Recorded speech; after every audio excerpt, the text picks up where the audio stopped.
1º de julho de 1898, meio da Guerra Hispano-Norte-Americana. Nas colinas de San Juan, perto de Santiago, no leste de Cuba, voluntários norte-americanos dos Rough Riders atacam posições defensivas espanholas. Liderando a investida está Theodore Roosevelt, de 39 anos. O assalto é um sucesso total. Pouco depois, a guarnição espanhola na ilha capitula e Madrid é forçada a assinar um tratado de paz humilhante. O Império Colonial Espanhol colapsa. Porto Rico, Guam, Filipinas e Cuba passam para o controle norte-americano. 3 anos depois, o herói de San Juan Hill, o coronel Theodore Roosevelt, torna-se presidente dos Estados Unidos, e ele revolucionará a política externa norte-americana. Roosevelt reinterpreta a doutrina Monroe de 1823, o que começou como uma tentativa de manter as potências coloniais europeias fora da América Latina, é transformado em uma justificativa para a hegemonia dos Estados Unidos em toda a região.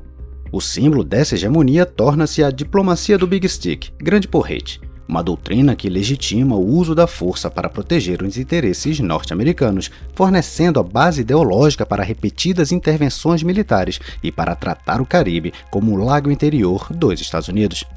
Agora, mais de 120 anos depois, o presidente Trump não está apenas retornando à doutrina Monroe e à política do Big Stick. Ele está tentando reinterpretá-las mais uma vez, e em uma forma ainda mais radical, como uma base ideológica para uma nova era de domínio norte-americano sobre o hemisfério ocidental. O primeiro passo em direção a esse novo domínio já foi dado. Em 3 de janeiro, o presidente Maduro foi sequestrado por serviços especiais norte-americanos e a Venezuela foi trazida de volta para a esfera de influência dos Estados Unidos. Agora, nuvens negras se formam sobre Cuba, o próximo alvo do presidente Trump. Navios de guerra da Marinha dos Estados Unidos estão se concentrando ao redor da ilha. Aviões e espiões norte-americanos realizam reconhecimentos ao longo da costa cubana. E uma nova geração de Rough Riders se prepara para fincar a bandeira norte-americana nas colinas de San Juan mais uma vez.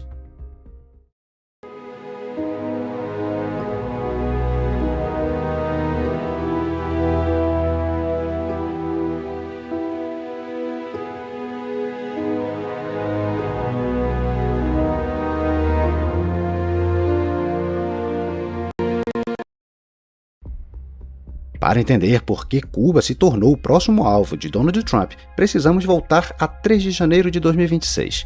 Naquele dia, os norte-americanos sequestraram o presidente venezuelano Nicolás Maduro e o poder em Caracas passou para a vice-presidente Delcy Rodrigues. Como ficou claro rapidamente, Rodrigues havia sido integrada aos planos norte-americanos com antecedência e concordado em cooperar.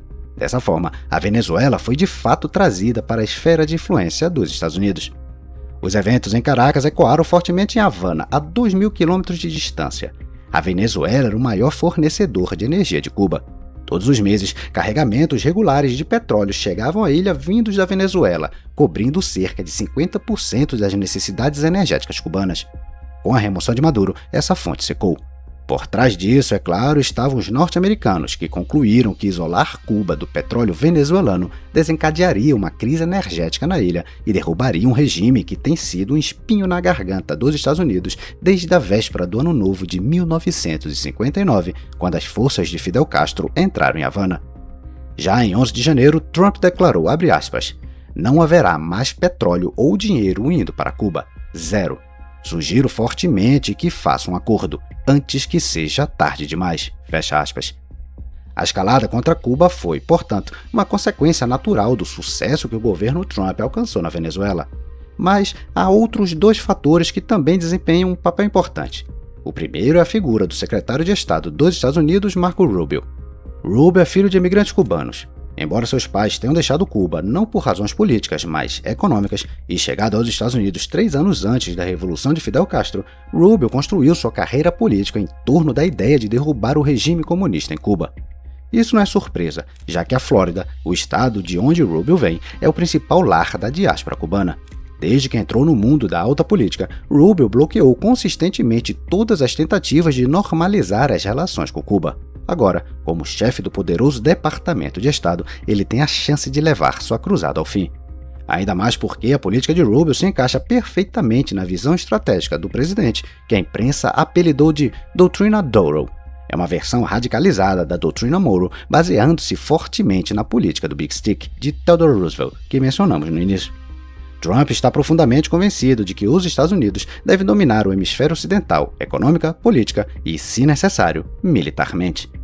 A doutrina Douro combina a busca pela hegemonia com uma ideologia antissocialista agressiva, voltada para a chamada Troika da Tirania, Venezuela, Cuba e Nicarágua, e com um novo imperativo de competição entre grandes potências, expulsar a China, a Rússia e o Irã do quintal dos Estados Unidos. A remoção de Maduro foi a primeira aplicação da doutrina Douro. Cuba deve ser a próxima da lista. Após cortar o suprimento de petróleo venezuelano para Cuba, os norte-americanos desferiram outro golpe em 30 de janeiro. O presidente Trump, agindo sob a Lei de Poderes Econômicos de Emergência Internacional, designou Cuba como uma ameaça incomum e extraordinária à segurança nacional dos Estados Unidos. E isso abriu caminho para tarifas retaliatórias contra qualquer país que ousasse fornecer combustível à ilha. O México, que após o corte das entregas venezuelanas permanecia como o único fornecedor alternativo sério, interrompeu imediatamente as exportações. A partir desse momento, Cuba estava por conta própria. Os cubanos produzem algum petróleo, cerca de 40 mil barris por dia, mas isso não chega nem perto de cobrir a demanda diária, que é mais do que o dobro, aproximadamente 100 mil barris. A aplicação do bloqueio foi confiada à Guarda Costeira dos Estados Unidos, que começou a interceptar petroleiros que se dirigiam a Cuba. Um desses casos foi o do petroleiro grego Ocean Mariner. Como era de se esperar, o bloqueio norte-americano levou rapidamente a apagões de horas e a paralisia da vida na ilha. As autoridades introduziram uma série de medidas drásticas: fechamento de escolas e universidades, imposição de restrições ao transporte público e hospitais e o fechamento de partes da administração pública consideradas não essenciais. Mas nada disso poupou o país da escassez física de óleo e combustível, nem dos crescentes protestos sociais. As autoridades cubanas admitem que a situação é dramática e dizem que aceitarão entregas de petróleo e combustível de qualquer país disposto a ajudar. Mas o bloqueio norte-americano efetivamente assustou potenciais vendedores. O único navio a entregar petróleo a Cuba desde que o bloqueio começou foi o petroleiro russo Anatoly Kolodkin. E isso aconteceu no final de março e o carregamento totalizou cerca de 730 mil barris de petróleo, o suficiente para cobrir a demanda cubana por apenas uma semana. O bloqueio petrolífero não é um prelúdio para algum conflito futuro. O cerco em torno de Havana está se apertando agora mesmo. Os norte-americanos estão pressionando os cubanos por meio de instrumentos de coerção econômica, e a questão é: o que acontece quando a pressão econômica se mostra insuficiente? É nesse momento que as Forças Armadas dos Estados Unidos entram em cena. Em 20 de maio de 2026, um grupo de ataque de porta-aviões liderado pelo USS Nimitz entrou no Mar do Caribe.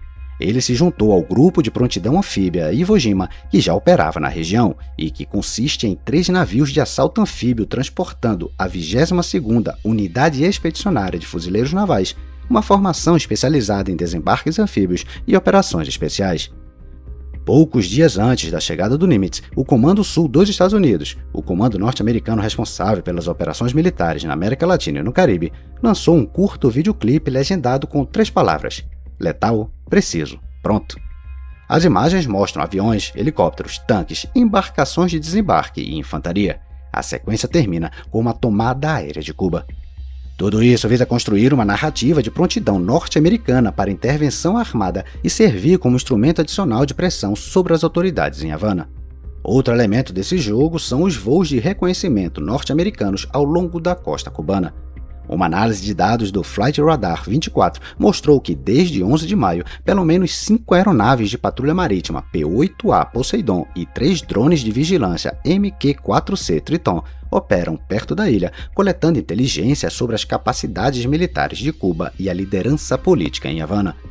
Todos voaram com seus transponders ligados, permitindo que qualquer pessoa rastreasse suas rotas em tempo real. Isso foi deliberado. Os norte-americanos querem que as autoridades em Havana saibam que estão observando cada movimento. O governo Trump está construindo cuidadosamente uma narrativa que apresenta Cuba como uma séria ameaça à segurança nacional daquele país. No cerne dessa narrativa está a questão das instalações de inteligência estrangeiras. Existem até 18 locais conhecidos de inteligência de sinais na ilha. A maioria deles é operada pela inteligência cubana, mas também existem 3 instalações chinesas e 2 russas. O principal local russo está localizado em Lourdes, ao sul de Havana. É uma instalação da era da Guerra Fria que Moscou reativou em 2014. Os locais chineses são mais novos e provavelmente mais bem equipados. O principal deles está localizado em Bejucal, perto de Havana. A China usa Bejucal para monitorar, entre outras coisas, as instalações de lançamento de mísseis em Cabo Canaveral e o único campo de treinamento dos Estados Unidos capaz de simular combate no Estreito de Taiwan. Também localizados perigosamente perto estão o quartel-general do Comando Central dos Estados Unidos, que supervisiona operações no Oriente Médio, e, por coincidência, a residência do presidente em Mar-a-Lago. Vale notar que, apesar de possuir instalações tão valiosas, Rússia e China estão tentando se manter à margem do atual confronto entre os Estados Unidos e Cuba. É verdade que, no final de março, os russos enviaram o petroleiro Anatoly Kolodkin à ilha com 730 mil barris de petróleo, mas este foi um carregamento simbólico, e que Washington, na verdade, havia aprovado. Pequim também não tem pressa em ajudar, observando de longe enquanto Trump testa os limites do próprio quintal dos Estados Unidos e tirando lições que podem ser úteis no futuro em relação a Taiwan.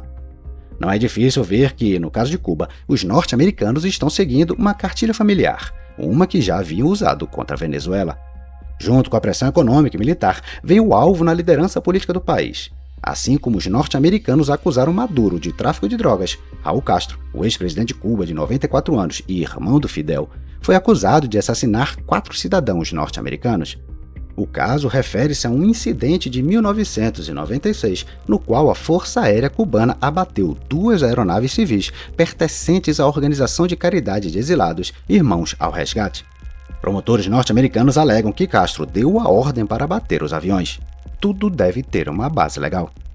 No dia da independência de Cuba, que o país celebra em 20 de maio, o presidente Trump dirigiu-se ao povo da ilha em um comunicado especial, #, os Estados Unidos não tolerarão um Estado pária que abriga operações hostis militares, de inteligência e de terror estrangeiras a apenas 90 milhas da pátria norte-americana, e não descansaremos até que o povo de Cuba tenha mais uma vez a liberdade pela qual seus antepassados lutaram tão bravamente para estabelecer há mais de 100 anos.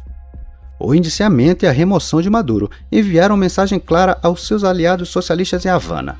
Este é o nosso hemisfério, e aqueles que o desestabilizarem e ameaçarem os Estados Unidos enfrentarão consequências. Fecha aspas. Após a experiência venezuelana, os cubanos entendem que é melhor não testar se Trump está blefando. É por isso que Havana está sinalizando prontidão para fazer concessões. Já em abril, anunciou que mais de 2.000 prisioneiros seriam libertados das prisões cubanas. Além disso, em meados de maio, foi organizada uma visita do diretor da CIA, John Ratcliffe. Ele chegou a Havana, onde se reuniu com ministros do interior de Cuba e representantes dos serviços de segurança. Também esteve presente na reunião Rodrigues Castro, neto de Raul. Os cubanos tentaram convencer o chefe da CIA de que seu país não representava ameaça aos Estados Unidos. Ratcliffe, por sua vez, pressionou por reformas políticas e econômicas em Cuba e exigiu o fechamento das instalações de inteligências russas e chinesas que operam na ilha, enquanto alertava que a janela para um acordo estava se fechando lentamente. Poderia parecer, portanto, que o cenário está montado e todos os atores já estão em posição. O embargo de combustível empurrou Cuba para o abismo econômico e as forças que os norte-americanos reuniram na região são suficientes para derrubar as autoridades comunistas em Havana. Mas a questão fundamental permanece aberta.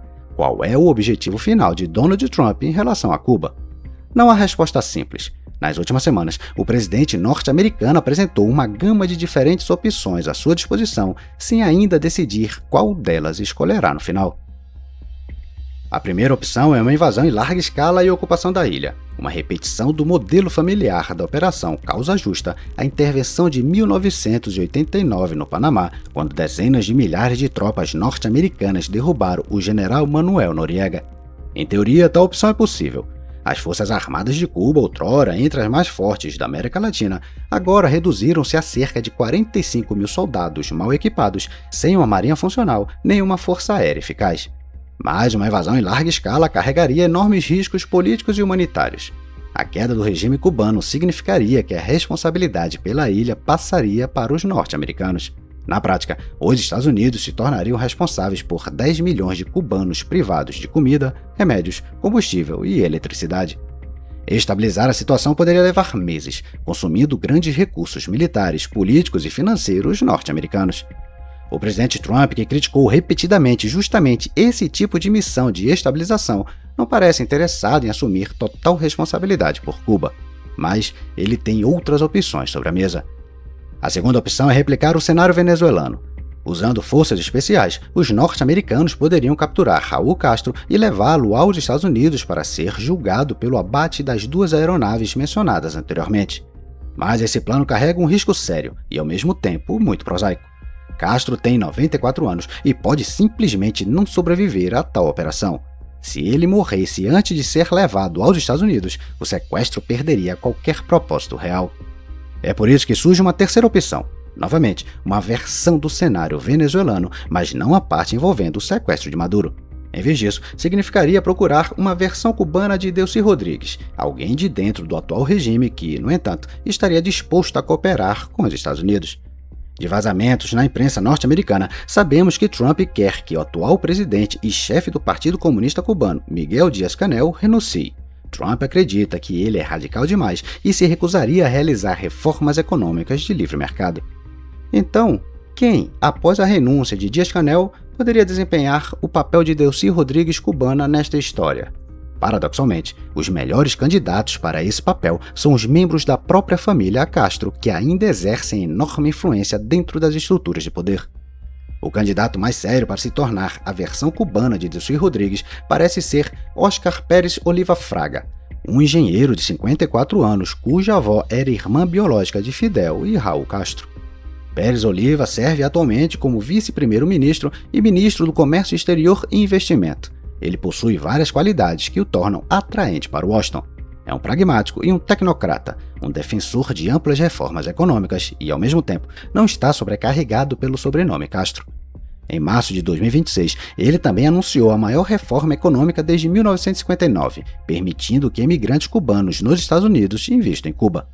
Vale notar que Pérez Oliva tornou-se deputado na Assembleia Nacional em dezembro passado, o que, sob a lei cubana, é uma condição necessária para assumir a presidência. Isso pode sugerir que o terreno para a sucessão já está sendo preparado. Além de Pérez Oliva, outros dois membros da família Castro também desempenham um papel importante no jogo atual. O primeiro é Rodrigues Castro, o neto de 41 anos de Raul Castro e chefe de sua segurança pessoal, que, por meses, tem sido o principal negociador entre a família Castro e o Departamento de Estado dos Estados Unidos. Raulito participou de conversas tanto com Marco Rubio quanto com John Ratcliffe. Nas últimas semanas, Alejandro Castro Espín também emergiu das sombras, o único filho de Raul, um general de brigada de 60 anos e ex-chefe de inteligência, que há mais de uma década conduziu com sucesso conversas com o governo Obama que terminaram em um breve degelo. A permanência da família Castro no poder, mesmo que apenas nos bastidores, não é, como se pode imaginar, o cenário dos sonhos para quase 3 milhões de cubano-americanos. A diáspora cubana construiu sua identidade política em torno da promessa de mudança de regime na ilha, eleições livres, responsabilização dos comunistas e a devolução de propriedades confiscadas após 1959. Do ponto de vista deles, qualquer acordo com os Castro seria simplesmente uma traição. A diáspora cubana tem seu representante dentro da administração presidencial. Esse homem, é claro, é Marco Rubio, que tem feito lobby incansável pelo fim do domínio comunista em Cuba. Não se trata apenas da comunidade de exilados na qual Rubio cresceu, mas também em suas próprias ambições políticas. Se Trump agora fizer um acordo com Havana, Rubio poderá perder o apoio de seu eleitorado fiel, os cubano-americanos na Flórida, e com isso, suas chances de se tornar o próximo presidente dos Estados Unidos. Não é segredo que Rubio é um dos mais sérios candidatos republicanos à Casa Branca em 2028. Rubio não está de forma alguma em uma posição de derrota em relação a Cuba. Embora a decisão final, é claro, pertença ao presidente, Rubio detém uma posição excepcionalmente forte dentro do governo Trump quando se trata da América Latina. Suas chances de convencer o presidente a intervir em Cuba parecem ainda maiores porque, após o fiasco da guerra entre Estados Unidos e Israel contra o Irã, uma campanha militar curta e vitoriosa no Caribe poderia reparar a imagem de Trump e melhorar seus índices de aprovação. Especialmente porque o exército cubano não representa uma ameaça real aos militares dos Estados Unidos. O principal risco de uma intervenção armada é a necessidade de assumir a responsabilidade por 10 milhões de cubanos antes que seu país seja capaz de se sustentar sozinho. Analistas estão divididos em suas previsões sobre os próximos passos de Trump em relação a Cuba. Alguns acreditam que, seguindo o exemplo venezuelano, Trump encontrará sua Delcy Rodrigues cubana e fará um acordo com Havana. Outros acreditam no oposto, que em breve veremos a queda dos comunistas de Cuba. A pista para os próximos passos de Trump reside nos limites da doutrina Doral. Quando anunciou a nova estratégia de segurança nacional dos Estados Unidos no ano passado, o presidente Trump prometeu o retorno da dominância norte-americana sobre o hemisfério ocidental. Mas Trump nunca explicou exatamente como pretendia garantir essa dominância. A intervenção na Venezuela mostrou que a dominância pode ser alcançada não apenas através da mudança de regime, mas também através da conformidade do regime. O fato de Trump ter abandonado a mudança de regime em Caracas não significa que fará o mesmo em Havana. Existe, na verdade, uma teoria interessante que lança os eventos de janeiro na Venezuela sob uma luz ligeiramente diferente. De acordo com essa teoria, a ideia de remover Maduro e fechar um acordo com Delcy Rodrigues não veio do presidente Trump, mas do próprio Marco Rubio. Garantir a conformidade do regime na Venezuela deveria ser crucial para seus planos para Cuba. O caminho para uma Havana livre passa por Caracas.